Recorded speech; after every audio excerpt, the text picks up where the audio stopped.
First off, how strange is life right now? It's different.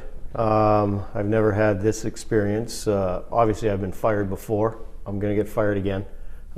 It wasn't, I've never experienced it in season. So it's really different. It's really different to have the hockey club still playing, get an opportunity to watch them.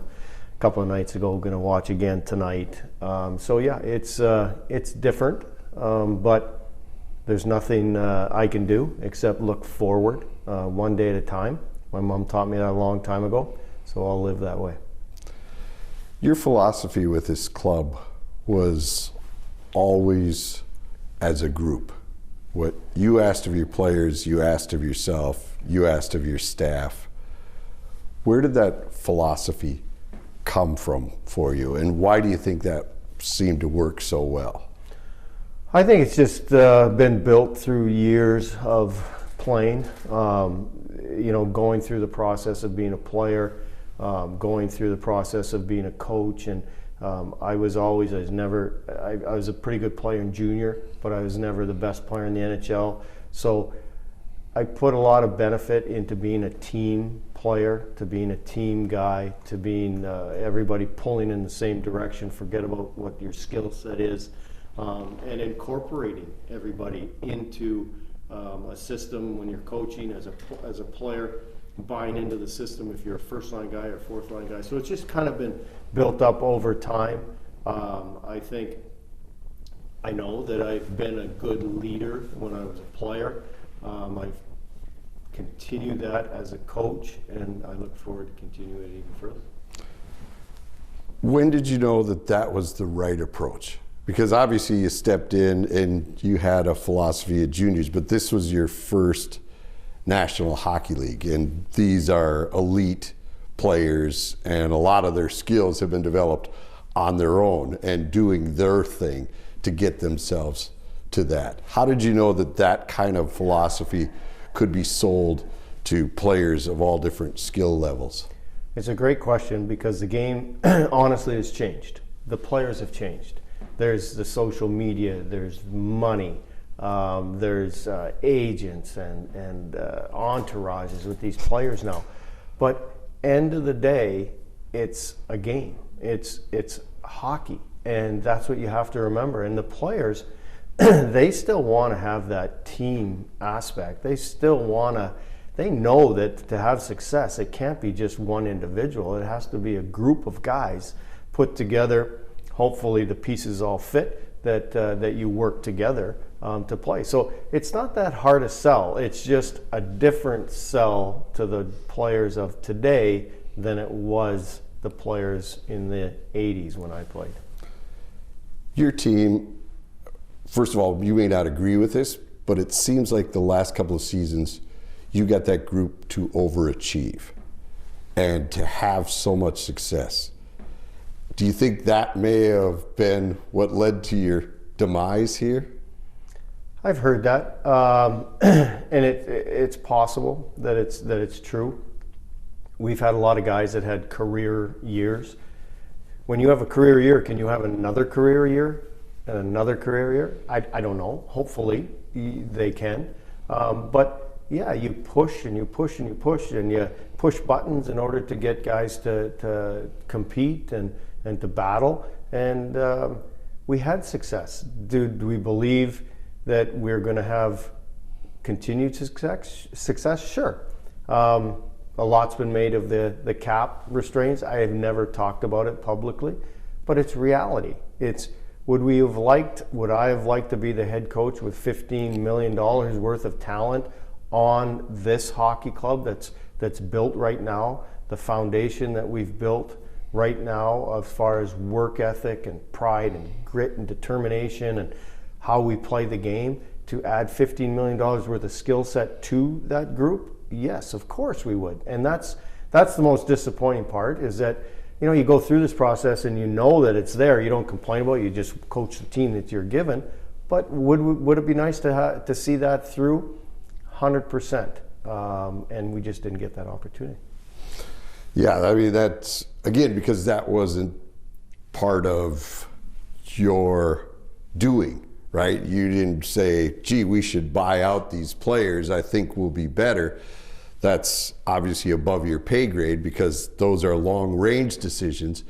But you would think that they would realize that it's going to make your job a bit more difficult, putting you in those kind of restraints.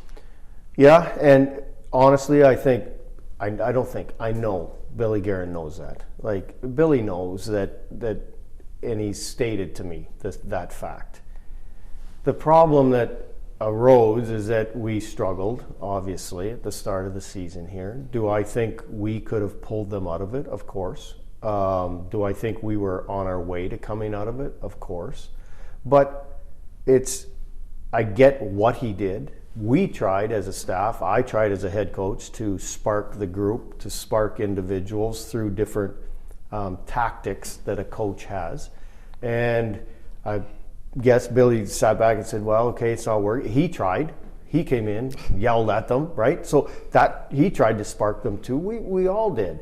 And ultimately he made the decision, or management team or ownership team made the decision that the sparks that we were trying wasn't sparking. So this is the other way for it to happen. Anybody that's in sports, when I got into coaching, this is reality, that, eventually, unless you win a Stanley Cup and retire, you're going to get fired, which hopefully someday I can do. But this is the way that he wanted, or a tactic of sparking the group, and obviously made that decision. Do we agree with it? No, but it's not my call. Do you think that the restrictions of the cap kind of hindered the way you could coach? Because maybe resources, money-wise, you couldn't bring in players like this year from Iowa. You couldn't bring in bodies that were over a certain dollar value.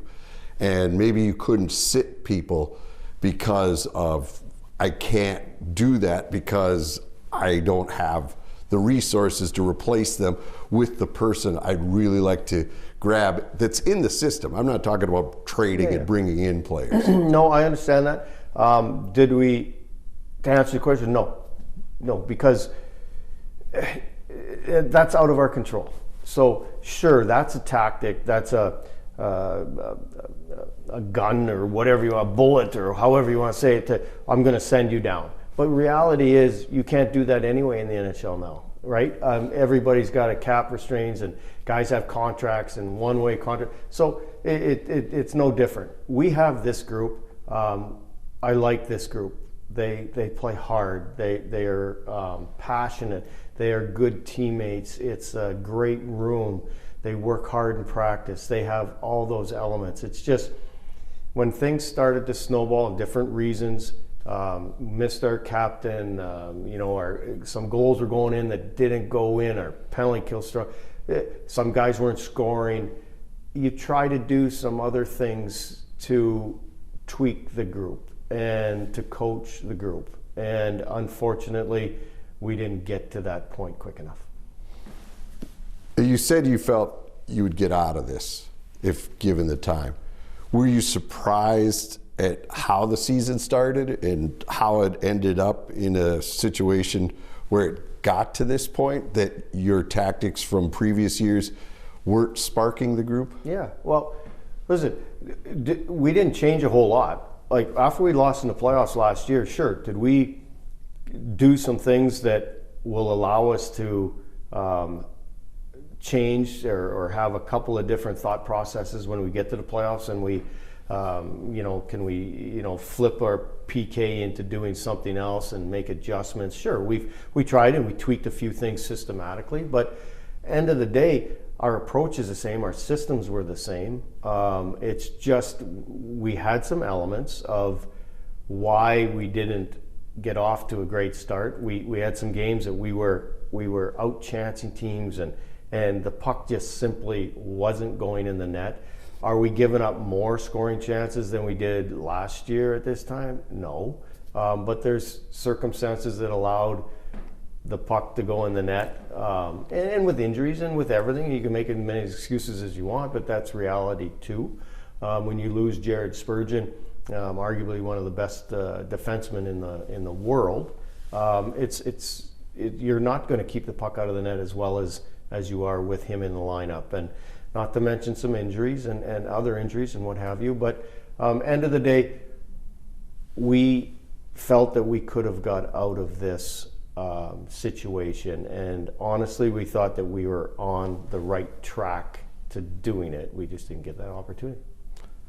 You said, I read, that you knew what was coming when Billy called you.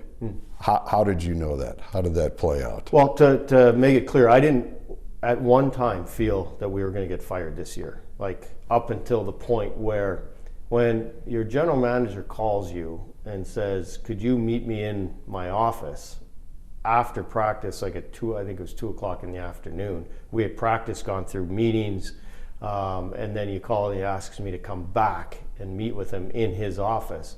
You know, I knew there was one of two things. I called my wife right away and I said, one of two things. We're getting fired, or he's going to ask me to let go assistant coaches. So that's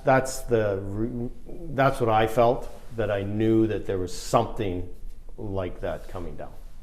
So you felt before this that we're fine here. We're going to get through this, you and Billy, because it seems like you had a great working relationship, that everything was discussed back and forth, player personnel, how we're attacking things. It seemed like you guys were always in unison. So this almost had to come out of left field then for you. Yeah, because, right, we were both trying, like we were communicating. Even after the Detroit game, we're talking in the room, we're talking on the bus, on the plane, like, you know, what are we going to do tomorrow? How are we going to, you know, what are we going to tweak tomorrow? And after the Detroit game, we get home, we came home, we're like, okay, now what? And I'll be honest, I'll tell you exactly what we did. We brought the group in, we had an active stretch, and we had a ping pong tournament, so that we didn't go on the ice, we just had a ping pong tournament, get the guys to feel good about them, you know, good feeling and be together. And then as a coaching staff, we put together clips of us playing fast. We thought that we were playing too slow, we were getting slow, so we wanted just to play fast. So we put a movie together, a 4 or 5 minute movie together that we were going to show the guys in the morning. This is how we need to get back. This is what you can hang your hat on tonight to get out of this thing. We're just going to go play fast. We're going to get up the ice. The D are going to get involved. And we had that all set. The ironic thing is Bob Woods and I are sitting on our couches. He's alone at his house and I'm alone, and we're texting back and forth, and he's like, God, the first penalty kill, he texts me, he goes, the penalty kill looks great. And he's not saying it like, oh, how come those guys didn't freaking compete when they were, you know, under my watch? It was more, you know what, they're really good tonight. And then Gus makes some unbelievable saves, and then so we're texting back and forth, what a great save, and then Gaudreau scores, and his face is just lit up, and so he texts back, isn't it awesome to see Good score? So and then obviously Bold scores at the end. Two guys that Gaudreau hadn't had a point. Bolds has 1 goal. You know, did we want him to not score? Of course not. We were happy for both of them. Text both of them after the game, you know, that congratulations, like, keep it going. Am I cheering for the Minnesota Wild? No, I'm not. Am I cheering for individuals, the guys that we have built relationships with and bonds, both Bob and I? 100%. How's your relationship with Billy Guerin moving forward? Because like you said, you thought we were all on the same page, we're in the same boat, and all of a sudden somebody's got to get off the boat. Yeah, no, fantastic. And I made reference to this in a couple articles, but I walked in to his office, he's sitting at the desk. I said, you're firing me? He said, yes. Got up, came around, gave me a hug. We both were very emotional, sat down, thanked him.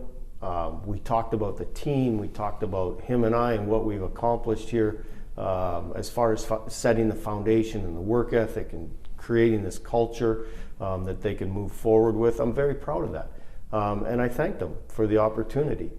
Our relationship is great. I said, if there's a job that comes up somewhere, do you mind it? He says, absolutely. So I have no ill feelings towards Billy Guerin, to Craig Leopold to the Minnesota Wild, franchise, or organization. I'm excited that I had this opportunity. I'm thankful that I had this opportunity to start my NHL head coaching career here in Minnesota. I loved it here. The fans really seem to enjoy your passion. It was there every night behind that bench. There were nights where you were not engaged in the game, whether it was the officials, whether it was play on the ice, whether it was the celebration after a win. And I think fans really appreciated that, and I think they found a deep respect for your work here. Well, I've said this a few times, people probably get tired of it, but I said Minnesotans are as close to Canadians as you can get, right? I mean, everybody plays hockey. It's they're passionate, they're knowledgeable about the game, and they have that excitement and drive. And I've referenced this before, we walked through that tunnel in warm-up, and it wasn't when I first got here either, but when I got it built up. You walk through that tunnel now for warm-up, there's 5, 6, 7 people deep with signs and jerseys and excitement, and I'm very proud that we were part of creating that. But the fans are like that anyway. It just took the team, like how we played the game, to bring that out. But there's so many nights that the fans, because of that passion, because of their excitement, because of their emotion, brought us back into hockey games and give us a boost. And so I do believe that I related to the fans, and they related to me, and how I tried to be a little more stoic this year because we got heck for yelling at the referees, as all the NHL coaches did in a meeting. So I didn't yell at the referees as much, but I still had the same passion. I still had the same desire. Darby Hendrickson said to me, I said to him early when we were going through our meetings before training camp, that I'm gonna, maybe I got to tone it down with hitting you and stuff like that. And he's like, you do not change a bloody thing. And I didn't. I didn't do it because the cameras were on me. I just did it because I really was excited, and I wanted to share that with our coaching staff. Like, people are, oh, so you punch him? But if you know Darby, what you do, he can handle a punch. I don't care where you hit him, right? So I didn't hit a lot of the other coaches, but I love the embrace. I love the excitement. I love when we got back to our coaches' room that we were jacked. And why wouldn't we be? Why wouldn't we be? We're part of that too. We were excited for every win that we had. You talk about your expressions and talking to the officials. You also can communicate with your eyes. When did you learn that was a skill you possess? Yeah, I was sent something as I think I didn't read any articles. I don't watch interviews. I'm on no social media, but I get stuff sent to me someday, and they said that somebody was Dean-eyed or something, and my eyes were glaring. I don't know. I've always got praise for my eyes. My mother's got incredible eyes. My kids have incredible eyes. I don't know. It's just I don't know if it's. Well, I do know it's from I'm sure it's from my mom or my late father too, but I don't know why it is, but I've been told that a lot, and I think people express themselves differently. I guess mine just comes through my eyes. You've already answered why you want to keep coaching, that you're not like, okay, I'm good, tried it, whatever. But there's a passion inside of you. Like you said, when you win, you walk off that bench, you're stoked. Yeah. You're proud that you're able to push that group of men to a different level. Yeah.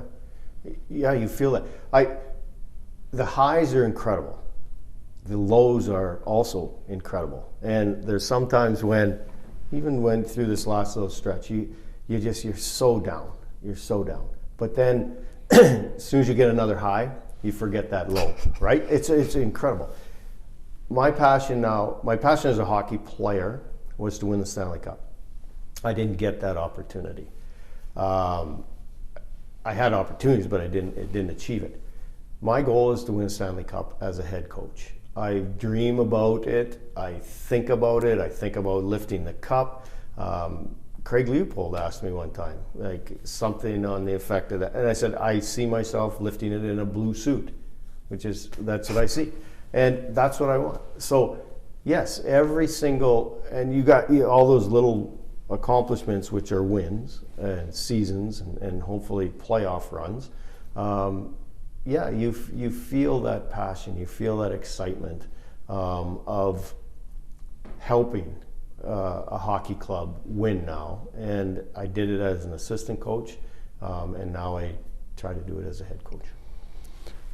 Is that what perhaps is going to be the thing that hangs with you the most here, is you didn't get a chance to push this and see it through and get them to that ultimate goal because of all the work you've done here the last 5 years? That's the only disappointment. And it's not anger, it's not bitterness, it's just disappointing that I as a head coach don't get that chance to see it through. It's cut short by elements that are out of my control. So everything else here has been absolutely phenomenal.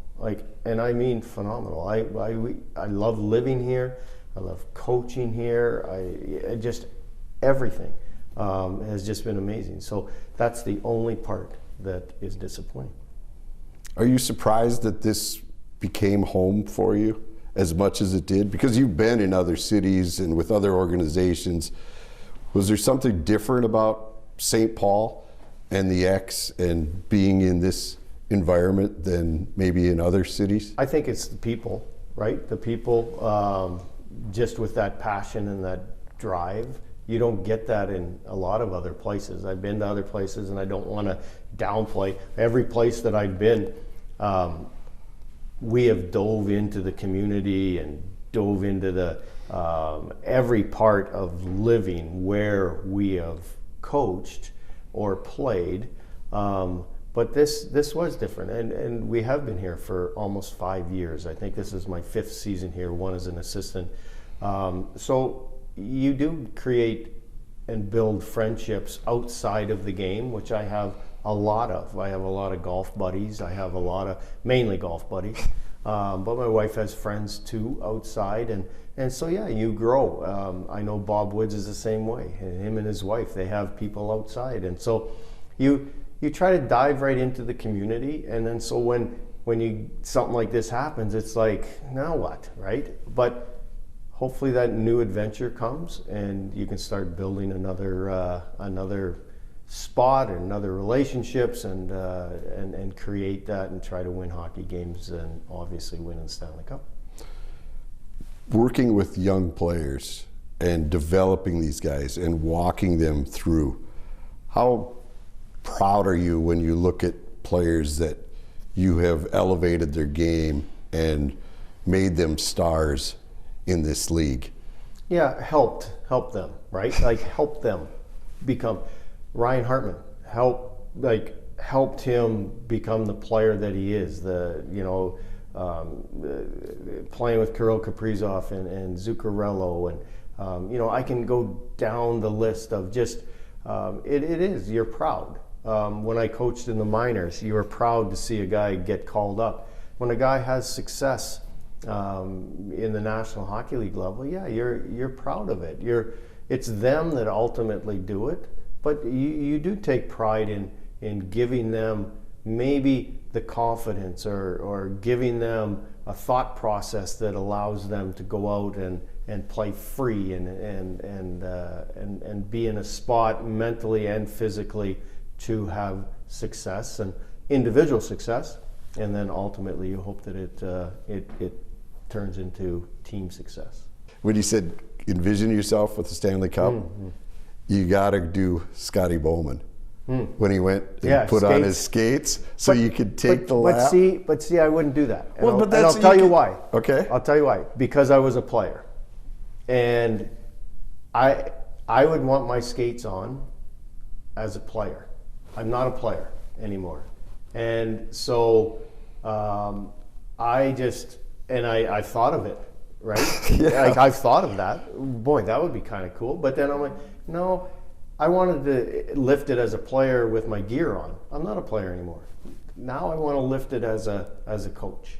Right? I didn't get that opportunity. Now I'm going to get that opportunity now as a coach. Too old, too slow, too small, too weak to do it now as a hockey player, but I can still lift it as a coach. I don't care how old I am. I'm going to stay in good shape so that I can lift it over my head. I just thought because it's great because you can take the lap. Yeah. That's the part. Fair. Not you would That's put fair. on full gear, but I would just think that lap has got to be That's fair. the greatest. Just to have a sip out of it, I don't care where you are, would be awesome. I've never touched it. I've been around it a lot. I think you've heard those stories too. Mm-hmm. I've been around it. I've been to different cup parties with different people, and I've never touched it yet. You will, guaranteed. Last thing for you. When you get your next coaching position, what will you take from your day one here with Wild to what you've learned in this period to your next stop? What kind of things, how will you have changed as a coach, do you feel? Yeah, it's funny. Bob Woods and I met for breakfast this morning, and we went through all the systems, all our systems, and we're tweaking.